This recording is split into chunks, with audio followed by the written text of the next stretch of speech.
Welcome to the Botetourt County Public Schools educational training for the prevention of COVID-19. We would like to welcome you back to school. Please know that you have been in our thoughts as we have planned and prepared for your return. We are all committed to the safety of our employees, our students, parents, and community members. Although the start of the year may look very different, we plan to safely maximize the time that we have together. It is important to know the facts. First, diseases can make anyone sick regardless of their race or ethnicity. Fear and anxiety about COVID-19 can cause people to avoid or reject others even though they are not at risk for spreading the virus. For most people, the immediate risk of becoming seriously ill from the virus that causes COVID-19 is thought to be low. Some people may have an increased risk for more serious complications from COVID-19 and should take measures to protect themselves. Someone who has completed quarantine or has been released from isolation does not pose a risk of infection to other people. For up-to-date information, visit CDC's Coronavirus Disease Situation Summary page.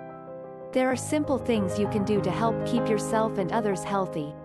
Wash your hands often with soap and water for at least 20 seconds, especially after blowing your nose, coughing, or sneezing, going to the bathroom, and before eating or preparing food. Avoid touching your eyes, nose, and mouth with unwashed hands. Stay home when you are sick. Cover your cough or sneeze with a tissue, then throw the tissue in the trash. You can help stop COVID-19 by knowing the signs and symptoms. Fever, cough or other symptoms. Most people have mild illness and are able to recover at home. If you think you may have been exposed to COVID-19, contact your healthcare provider. Keep track of your symptoms. If you have an emergency warning sign, including trouble breathing, get emergency medical care immediately. People with COVID-19 have had a wide range of symptoms reported. The symptoms may range from mild to severe illness. Symptoms may appear 2 to 14 days after exposure to the virus. People with these symptoms which are not attributed to another health condition may have COVID-19, fever or chills, cough, shortness of breath or difficulty breathing, fatigue or muscle or body aches, headache, new loss of taste or smell, sore throat, congestion or runny nose, nausea, vomiting, or diarrhea. This list does not include all possible symptoms. CDC will continue to update this list as they learn more about COVID-19.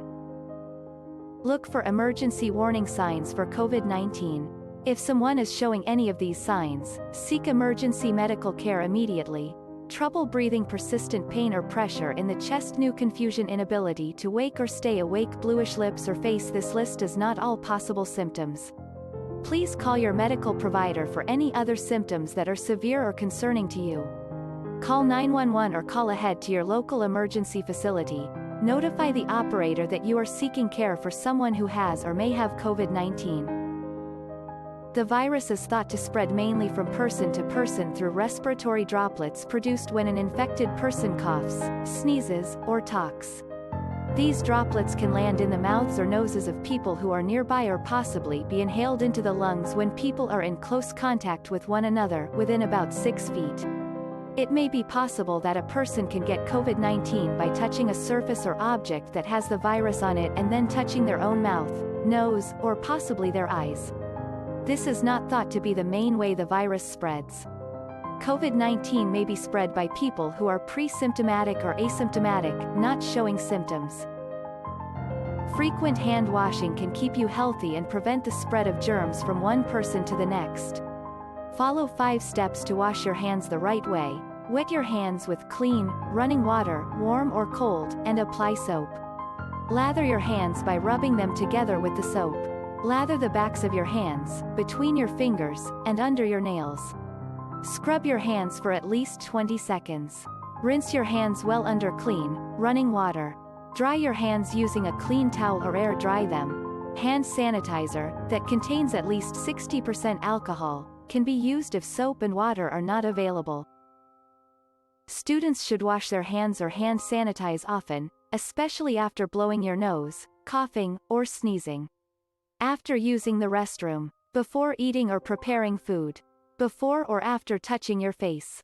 Before putting on or removing your masks after touching high-touch surfaces, doorknobs, handrails, computers, etc.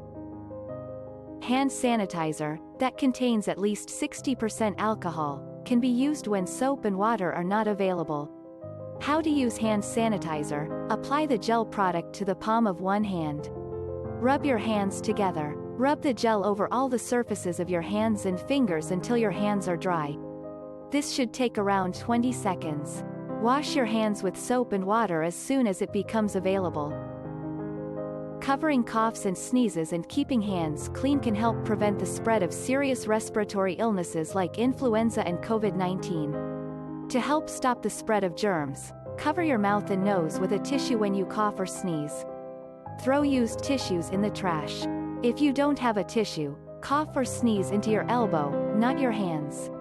Remember to immediately wash your hands after blowing your nose, coughing, or sneezing. Stop the spread of germs. Cover your cough or sneeze with a tissue, then throw the tissue in the trash can and wash your hands.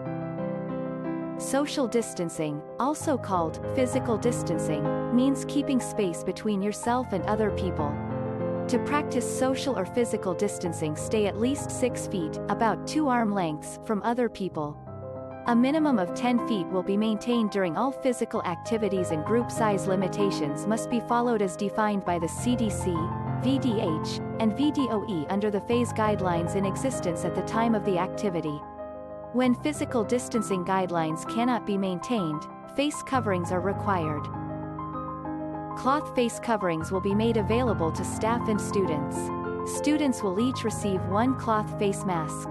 Cloth face coverings are not surgical masks, respirators, or other medical personal protective equipment. Cloth face coverings are meant to protect other people in case the wearer is unknowingly infected but does not have symptoms. Employees and students K-12 are required to wear cloth face coverings when physical distancing guidelines cannot be met. Exemptions for face coverings include when individuals are exercising, using exercise equipment, if the individual is 2 years of age or younger, or if the individual has a documented medical condition that prevents him or her from wearing a mask. Important: all students must wear a mask during classroom exchanges, when entering and exiting the school, on the bus, and when 6 feet social distance cannot be met. Failure to comply with the BCPS health plan and/or not wearing a face covering during required circumstances could result in the student changing to 100% remote learning. Please speak with your administrator if you have additional questions. Wear your face covering correctly. Wash your hands before putting on your face covering. Put it over your nose and mouth and secure it under your chin. Try to fit it snugly against the sides of your face. Make sure you can breathe easily. Untie the strings behind your head or stretch the ear loops. Handle only by the ear loops or ties. Fold outside corners together. Be careful not to touch your eyes, nose, and mouth when removing the face covering. Place covering in the washing machine after each use. Wash your hands immediately after removing a face covering. All BCPS students are required to monitor and self-screen for symptoms of COVID-19 before reporting to school each day using the BCPS Student Daily Screening for COVID-19 log. If you answer yes to any of the questions, you must stay home and follow established procedures for reporting your absence. Temperature checks will be conducted at the school sites upon arrival. If you have questions, please contact your school administrator. Students will receive health screening logs. It is very important that you conduct this daily self-screen documentation at home prior to reporting to school each day. Staff and students should not come to school if they are sick with COVID-19 symptoms, test positive for COVID-19, or have been exposed to someone with confirmed or suspected COVID-19 symptoms. Students or staff who arrive at a school facility and report feeling ill or who are displaying COVID-19 symptoms will immediately be relocated to a designated isolation area. The student or staff member with signs of illness of COVID-19 symptoms will not be permitted to remain on school premises.